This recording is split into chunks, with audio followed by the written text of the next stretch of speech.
Good morning. Welcome to the Atlantic Council's virtual convening series, Elections 2020, America's Role in the World. I am Colleen Bell, Executive Director of the California Film Commission and former U.S. Ambassador to Hungary. I am also co-chair of Elections 2020, the Atlantic Council's virtual platform for bipartisan, informative conversations on matters concerning America's role in the world. We launched the series on Monday, and in our first week, we featured leading voices from the foreign policy and national security community for incredibly engaging conversations on the top challenges of the next 4 years and beyond. We covered cybersecurity, climate change, and environmental policy, the threat of proliferation, and the United States' role in promoting democratic values around the world. We'll be back next week with more events and discussions. Our viewers can find the latest lineup of speakers and sign up for each event on the Atlantic Council's website, atlanticcouncil.org/elections2020. You can also find us on Twitter at Atlantic Council and engage in the important conversations using the hashtag ACElections2020. Now, I am pleased to introduce today's conversation, which will delve into the United States' grand strategy to navigate this turbulent decade and the role of American leadership abroad. Faced with the rise of China and renewed great power competition with Russia, a looming economic recession, ongoing global pandemic, and the resurgence of authoritarianism around the world, the United States will have to respond to a complex set of security threats in the next few years. Which of these challenges should the next administration prioritize? In a changing world, what will America's foreign policy and leadership role look like? And how can we prepare now for the many challenges that will undoubtedly present themselves over the next decade? To guide our conversation on America's role on the stage and the future of American foreign policy, we have the Executive Vice President of the Atlantic Council, Damon Wilson. Damon has worked for Republican and Democratic administrations over the course of his career. He has served in the State Department in Washington, at the National Security Council, at NATO headquarters in Brussels, and was the Chief of Staff at U.S. Embassy in Baghdad, Iraq. His deep expertise in diplomacy and national security makes him the perfect person to moderate today's discussion. Damon, thank you for guiding this important discussion today. I would also like to thank our viewers for joining us and for Samsung for powering this series. Damon, turn it over to you.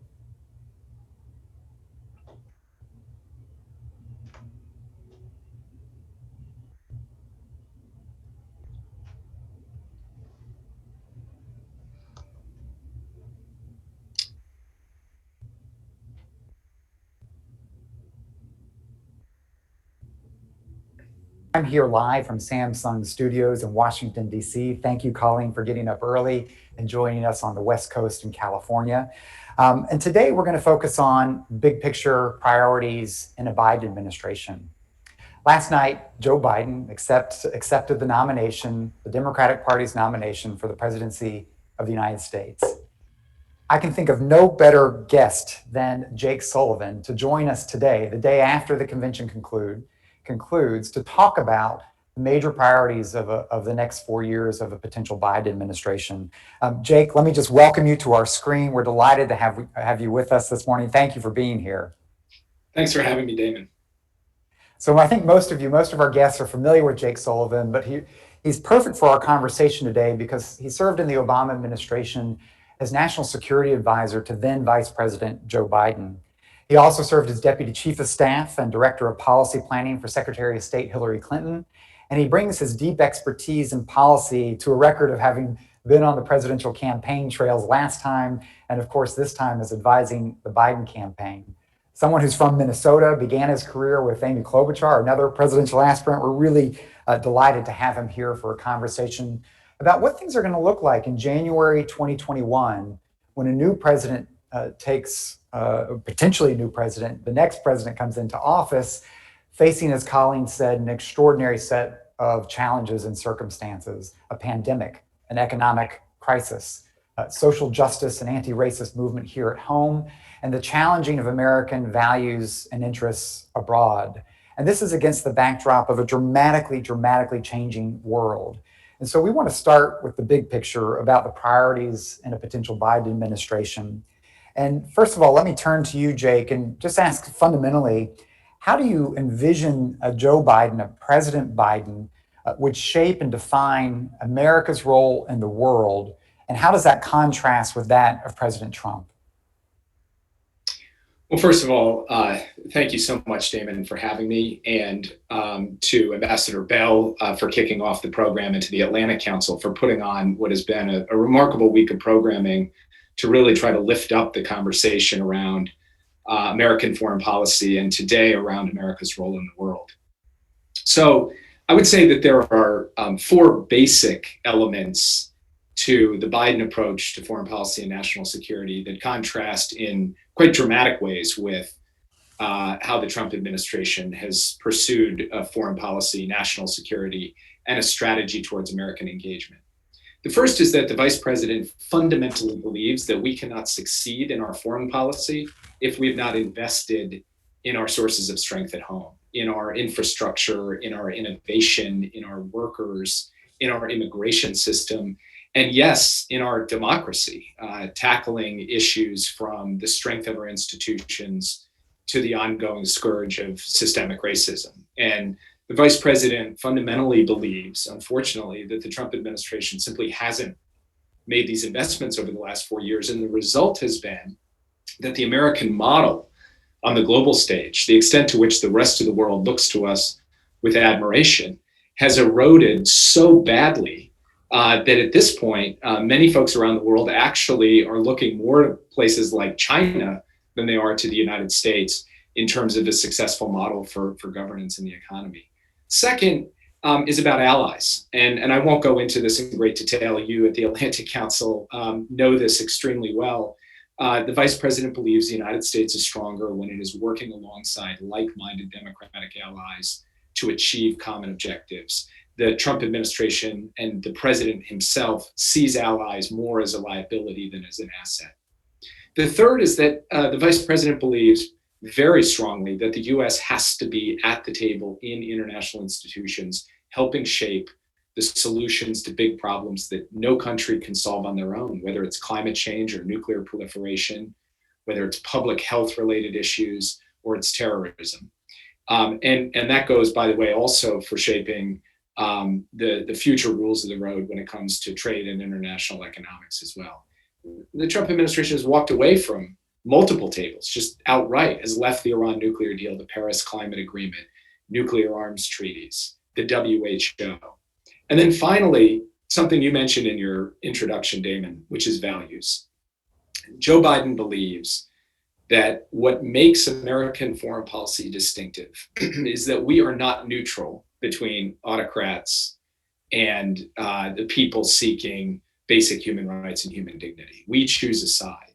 And he has objected to this president's cozying up to dictators and autocrats, to turning a blind eye to massive abuses of human rights and to democratic backsliding and the pressure on democracies around the world.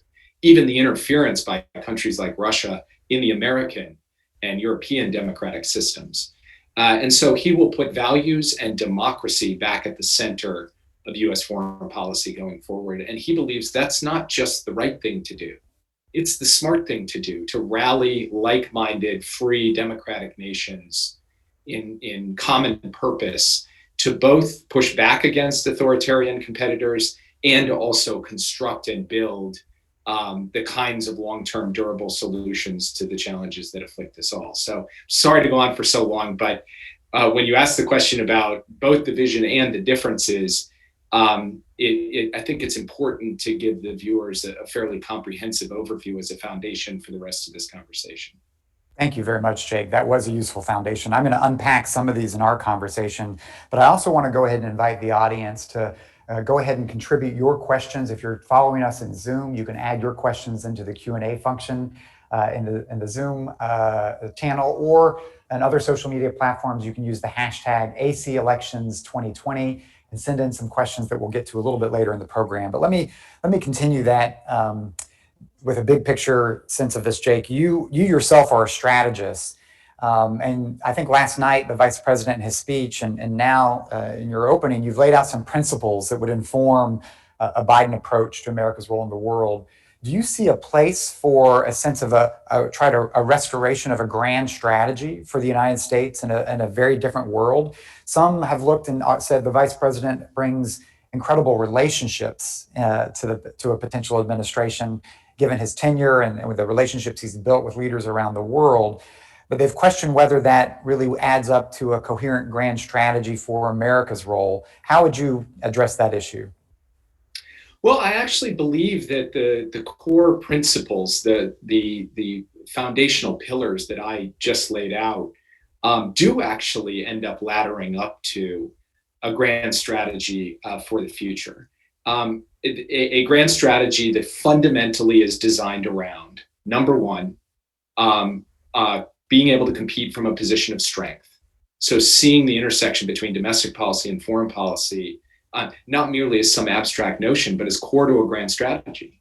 Really, the kinds of investments in Joe Biden's Build Back Better agenda to put the United States on a firm foundation to be able to play a leadership role in the world, that is a big strategic move. And if he is able to pass that agenda, that will be significant points on the board. Because Damon, as you know, if you go back to the post-war era, to post-1945, there was a lot the United States did in terms of its engagement on foreign policy, but it all was built off of an economy that was growing, a middle class that was growing, an industrial base that was growing and deepening. And so for him, strategy begins with that piece. Then I would say the biggest element of his strategy is actually to say, look, it is time for the United States to truly pull together the like-minded democracies of the world, to develop a set of clear priorities around dealing with the rise of China, around dealing with the threat of climate change, around beating this pandemic, and then around establishing a baseline, both for cooperation, but also for shaping rules that will end up creating a long-term circumstance on everything from technology to trade that are favorable to the United States. So you put those two things together, the investments at home, and then a central thrust and purpose of engagement with like-minded democratic allies. And I think what you have is the making of a strategy that then can be applied in particular regional context, whether it's in the Asia Pacific or in Europe or in the Middle East or in the Americas.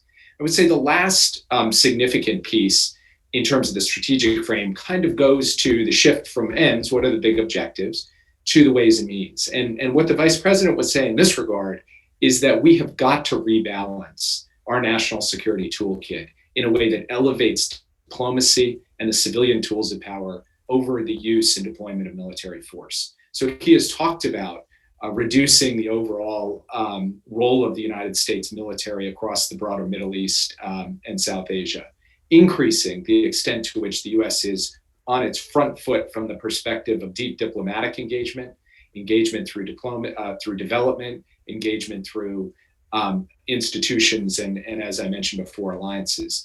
And so he sees the ultimate competition going forward as being one, there will still be a military dimension, of course, but increasingly rooted in technology, economics, and yes, political systems. The battle over what model actually should prevail as the model to be emulated, to be looked up to.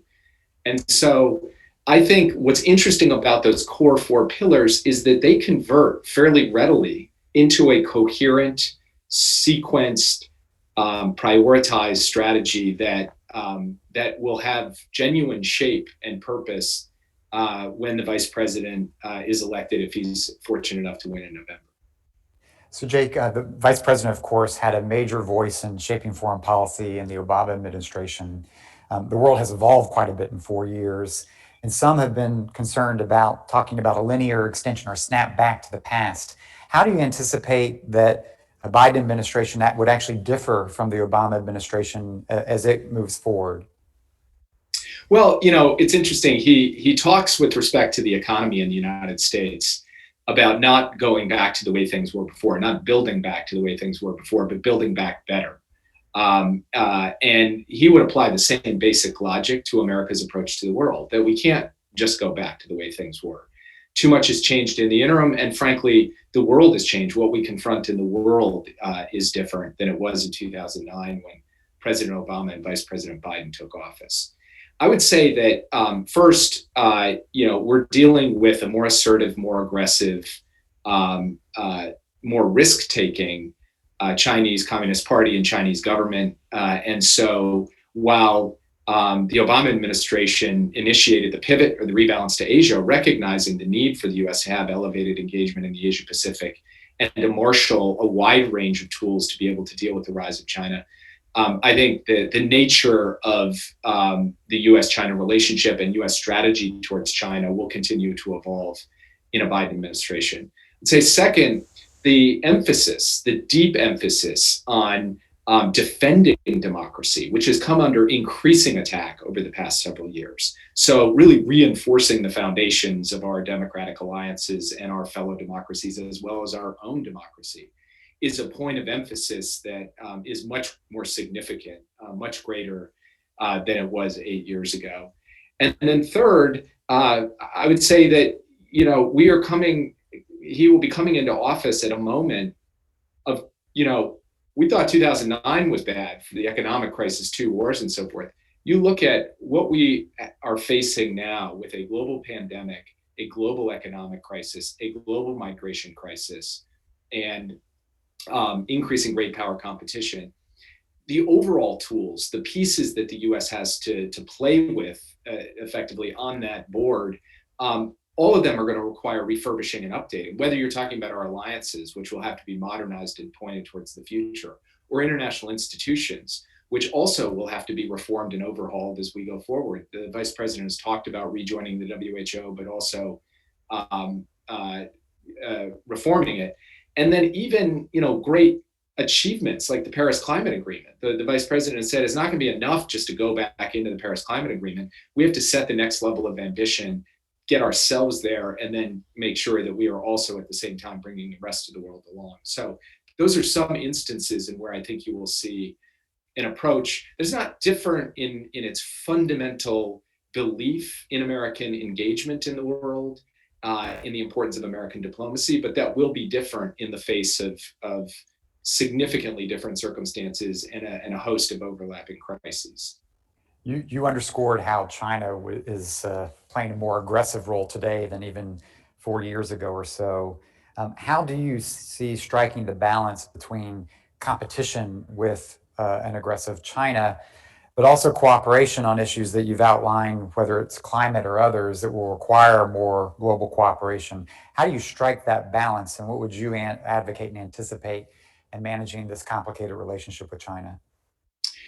Well, I would start in answering that question with an anecdote. I traveled with Vice President Biden to Beijing in late 2013, not too long after the Chinese government had announced an air defense identification zone over the East China Sea, basically a space where it said, if you want to fly your planes in this airspace, you have to notify us first.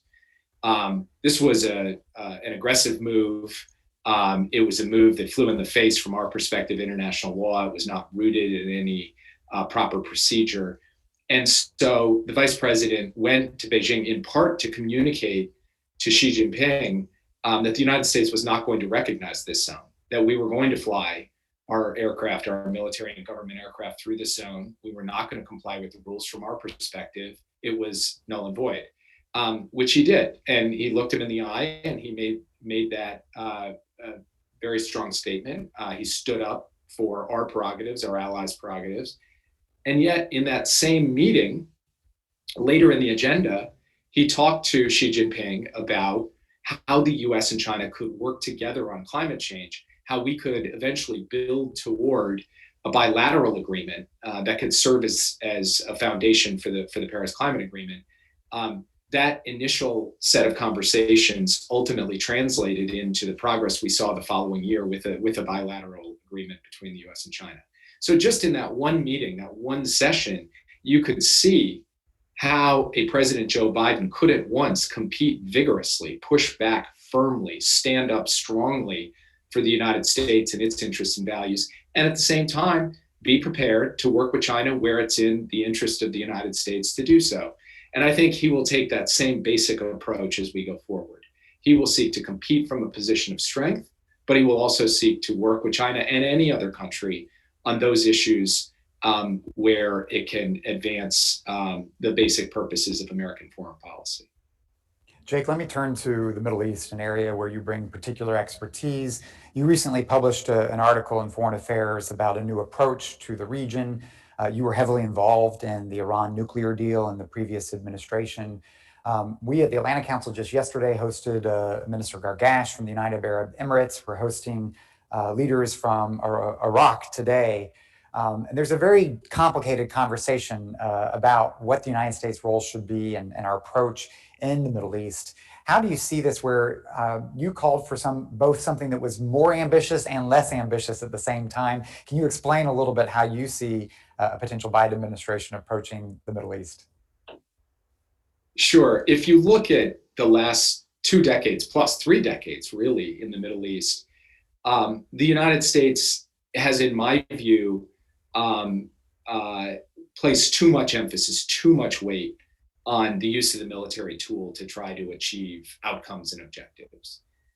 We have thought that the presence of US troops, the use of US force could help us secure a more prosperous, more peaceful, more stable Middle East.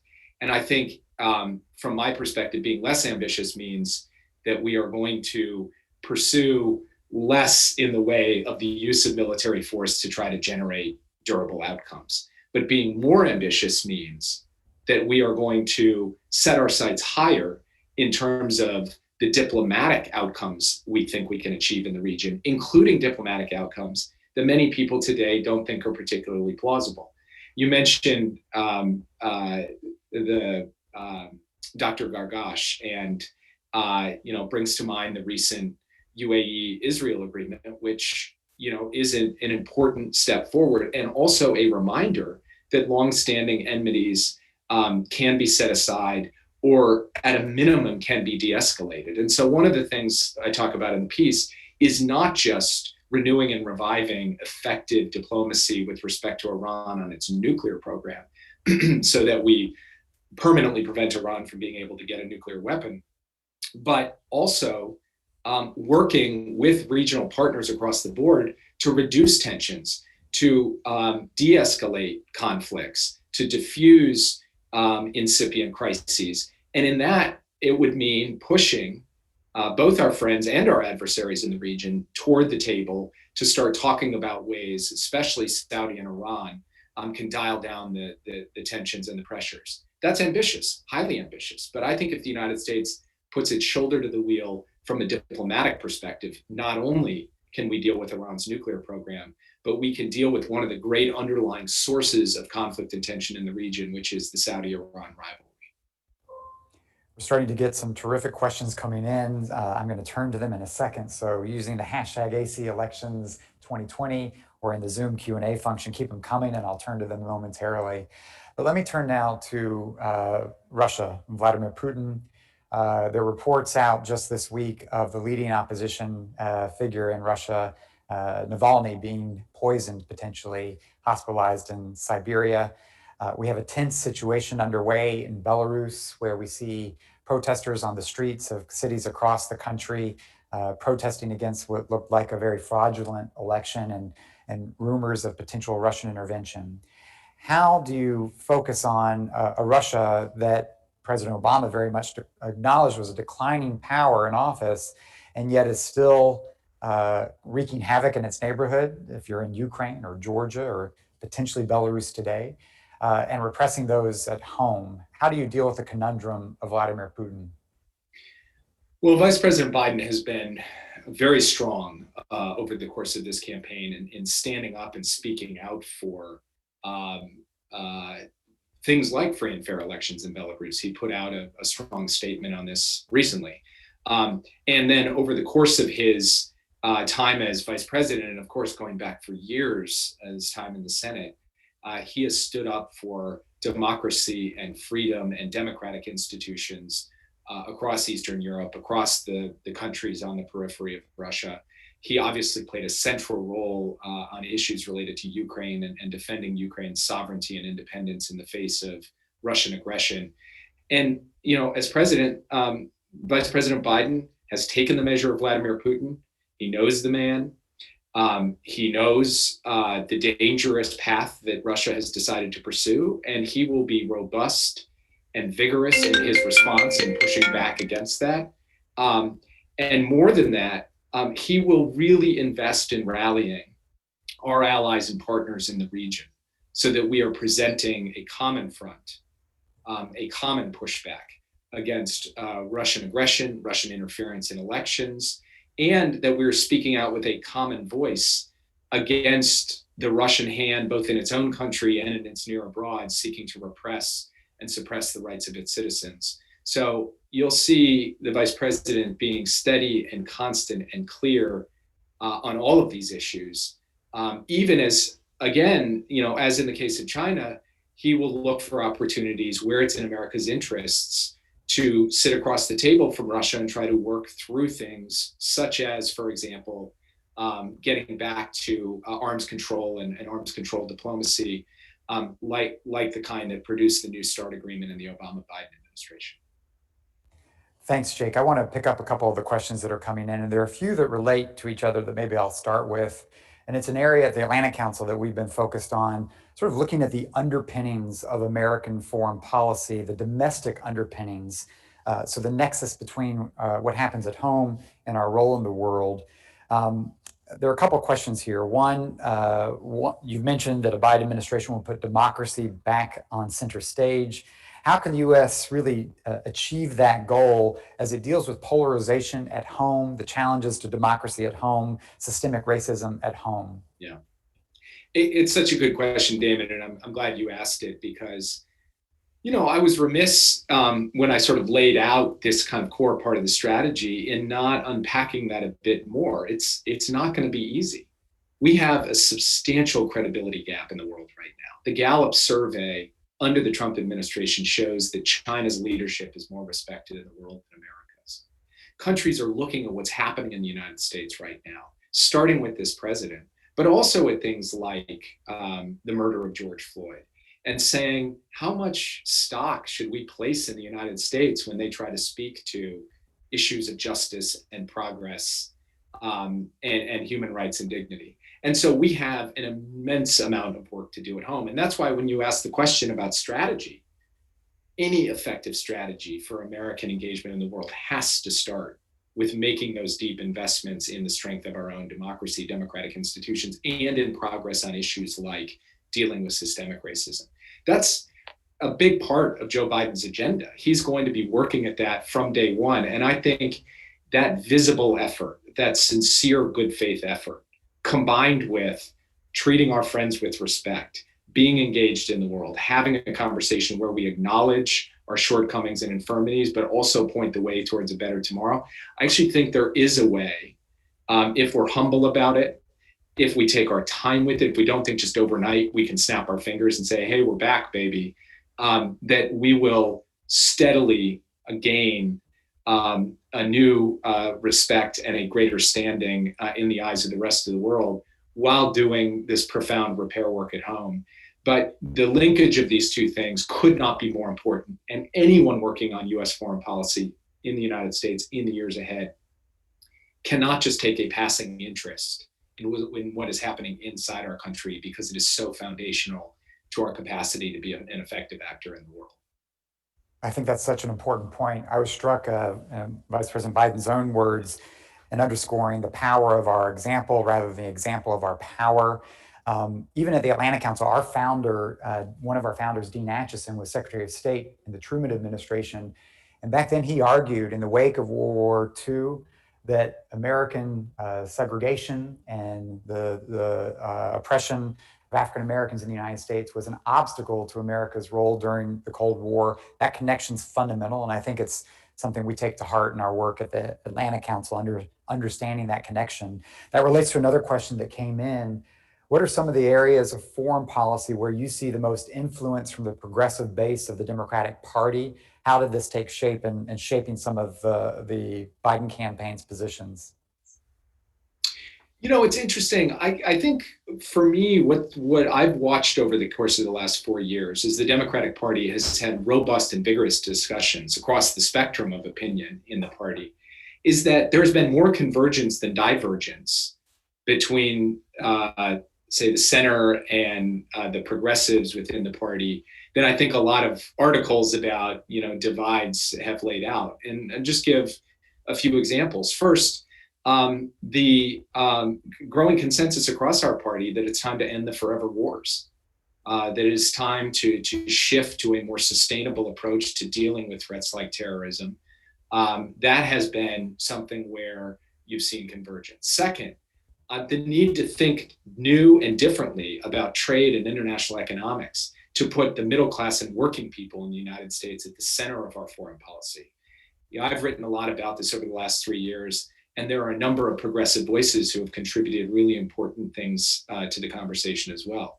Third, a really interesting convergence around the issue of democracy and standing up for democratic institutions in the face of autocrats. Actually, it was Bernie Sanders who used the phrase in a speech in the primary, the axis of authoritarianism, which sounds like it could have been someone quite different than him, but the recognition that authoritarian capitalism, that this model represents a real pressure point on free, inclusive, democratic societies, that's been another area where you've seen more convergence than divergence. So those are just some examples of where I think we have developed a common sense, effective, sustainable foreign policy vision that meets the American people where they are, but also rallies the diverse voices within our party. We're talking a lot about U.S. leadership in the world, Jake, but one of our viewers is asking, how can the United States lead in what is a fundamentally now multipolar world? Does America need primacy to lead? What does leadership mean today when there aren't necessarily, countries have been hedging and not necessarily enthusiastic about following? It's a great question, and I think leadership has to look different tomorrow than it did yesterday. And leadership has to have a more humble, more collaborative, more inclusive dimension to it. But nonetheless, the United States will still have to play a central role in, as a catalyst in mobilizing common action to solve problems that no one country can solve on their own. Without the United States in that role, it is not clear to me, even in a world with a different power structure, a different distribution of power, that someone else either will step up, or if someone else were to step up, it would be good for U.S. interests. Ceding the field to China, for example, does not make sense to me from the point of view of delivering on the core objectives of U.S. foreign policy. So whether it's with respect to climate change, whether it's with respect to taking the next step in terms of reforming the international trading system, whether it's beating COVID-19 and delivering vaccines, not just to 330 million Americans, but to the entire world, there still is a central role for the United States to play in that catalyst or mobilizer role, even if at the same time, we have to recognize we're not going to be dictating to people. We're not going to be calling the shots. We're going to have to be in this, frankly, much more 21st century form of leadership that you see not just with respect to international affairs, but in business, in politics, in so many other features of our society, a more networked form of leadership, a form of leadership that recognizes that on certain issues, others will step up and be in the cockpit, but that in the main, on the big ticket items, the US is there to help play that shaping, agenda setting, driving role that I believe we are not only capable of playing, but I think is fundamentally in our interest to play. So I'll keep bringing in a few more of our participants here. One of our attendees is asking about Turkey and handling the relationship with President Erdogan. And in a more expansive way, how do you actually think about the challenge of an Eastern Mediterranean where now geopolitics is back? America has friends and partners on both sides of a struggle from Syria to Libya. How do you deal with Turkey under President Erdogan? And what are American interests in this Eastern Mediterranean region? Well, we have a number of interests in the Eastern Mediterranean, starting with trying to produce a level of stability that can reduce the humanitarian catastrophe that has unfolded there, including, of course, strong support for the state of Israel and its security, but also a desire not to allow for this kind of instability, not only to produce humanitarian outcomes, but to be a source for more extremism, terrorism, and violence that represents a threat to the United States. In addition, we have interests in seeing both allies, historic allies, and other countries with whom we have had good relationships over time or would like to build even better ones, deal with huge internal challenges, threats to their democracy, issues related to corruption, issues related to the rot of institutions.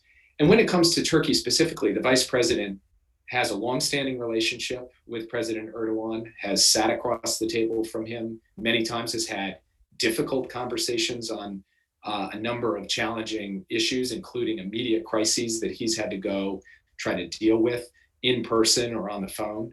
And so, we will work not to kind of lurch one way or the other in the relationship with Turkey, but rather to try to get it on a path where we are standing firm in our belief of the importance of democratic pluralistic values and communicating that.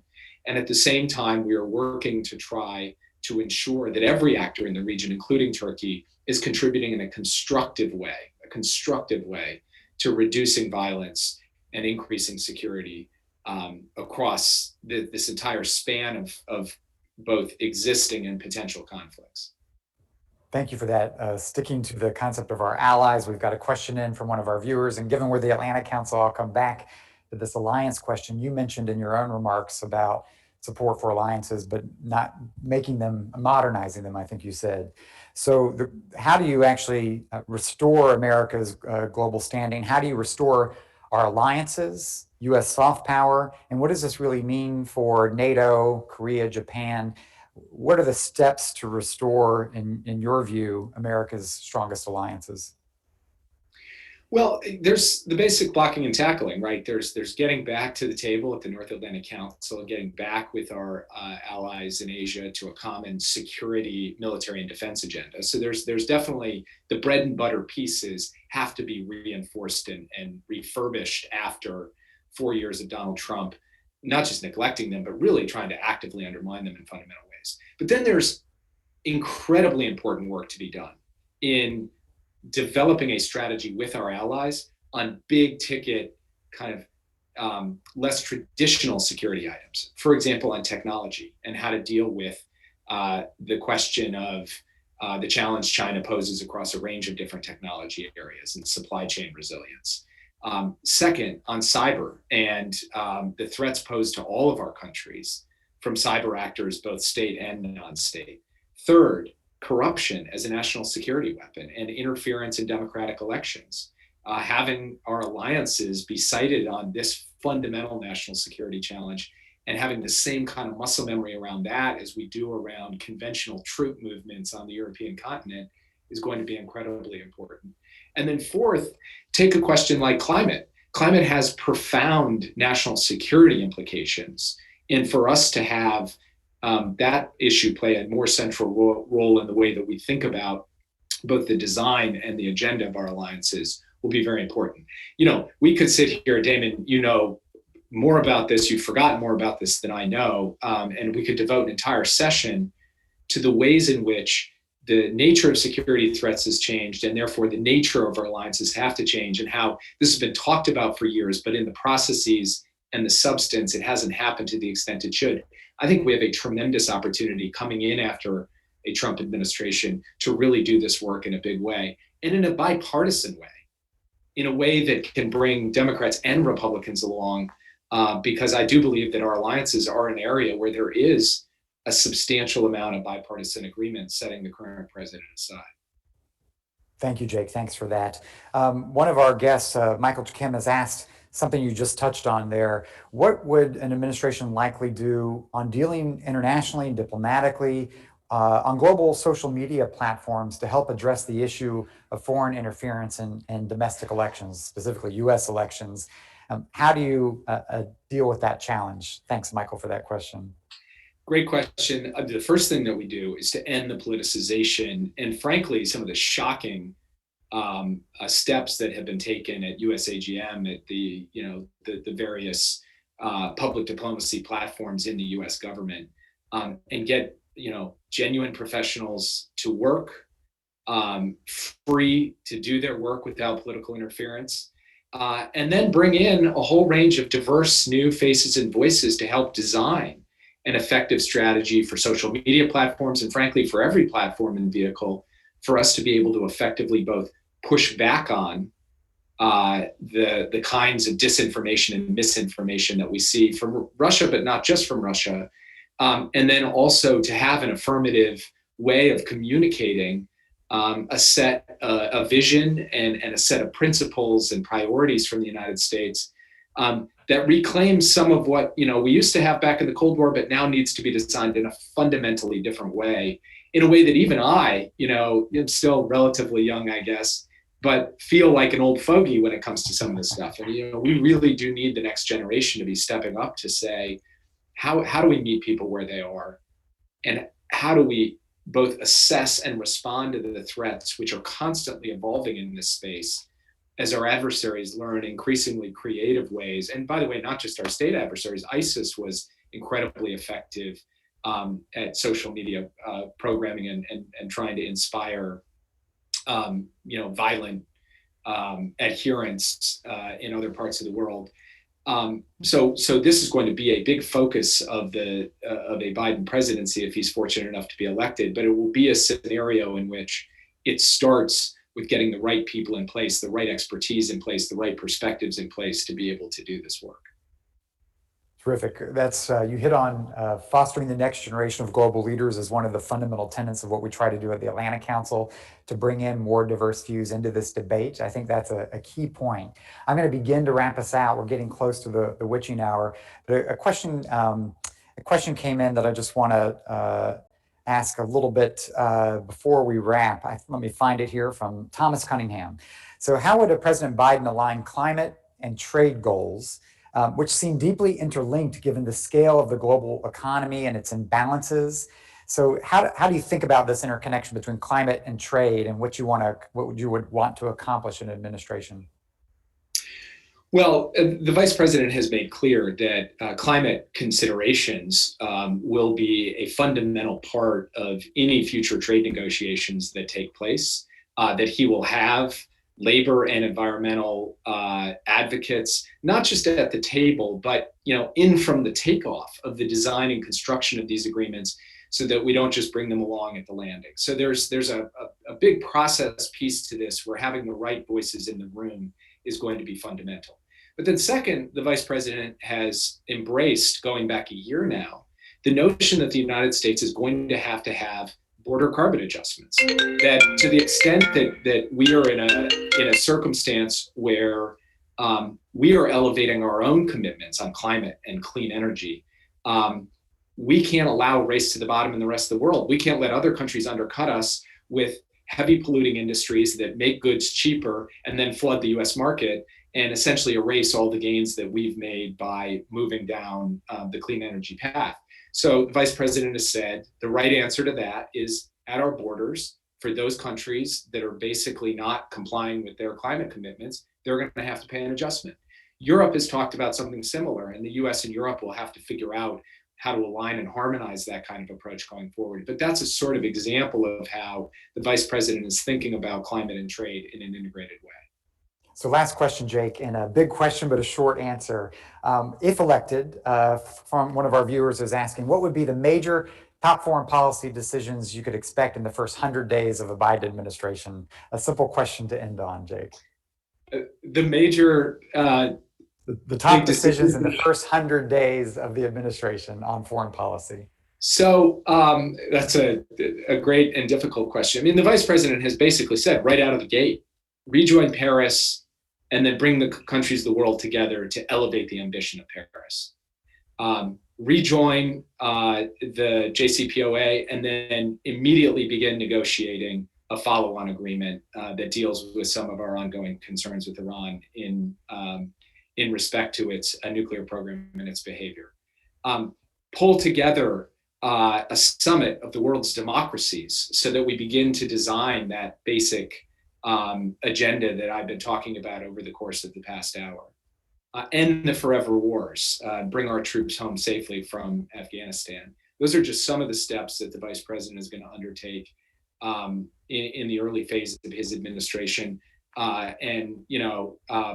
I could probably go on for a very long time. The other thing he's going to confront right out of the gate, which will require careful review of where we stand at that moment, is, where do things stand with respect to the China Phase 1 trade deal? Currently, China is not living up to its commitments by any stretch of the imagination, no matter what the president says. So how do we think about putting our China strategy on a footing where it's actually advancing U.S. interests and not merely strengthening China's hand in the way that we see it has done under the Trump administration? I am undoubtedly forgetting big things, so I hereby incorporate all of them by reference. That's my list for right now. Small question to end on. Jake, thank you so much for your time. Thank you for joining us from New Hampshire. I can't think of a better way to wrap out the first week, the Democratic National Convention, other than this conversation with Vice President Biden's former National Security Advisor. Jake, thank you very much. I do want to encourage all of you who are watching to stick with us next week as the Republican convention kicks off. We've got a full lineup of programming at the Atlantic Council beginning on Monday morning. Atlantic Council front page will host Secretary Mike Pompeo, followed on Tuesday with a spotlight on foreign interference in American elections with Facebook, Twitter, and the Department of Homeland Security. We'll follow that on Wednesday with a conversation between Representative Mike Turner and Michelle Flournoy on defense policy and posture, as well as a conversation on China with Kurt Campbell and Randy Shriver. That'll be followed on Thursday with a terrific lineup of political pollsters and Atlanta analysts looking at America's role in the world, and finally closing out the week on Friday with National Security Advisor Robert O'Brien. So stick with us at #AC Elections2020, where we're trying to put a spotlight on helping to raise the conversation to think about American foreign policy and national security, America's role in the world. Thank you for being with us today. And thank you, Jake. Thank you, Ambassador Bell. See you next week.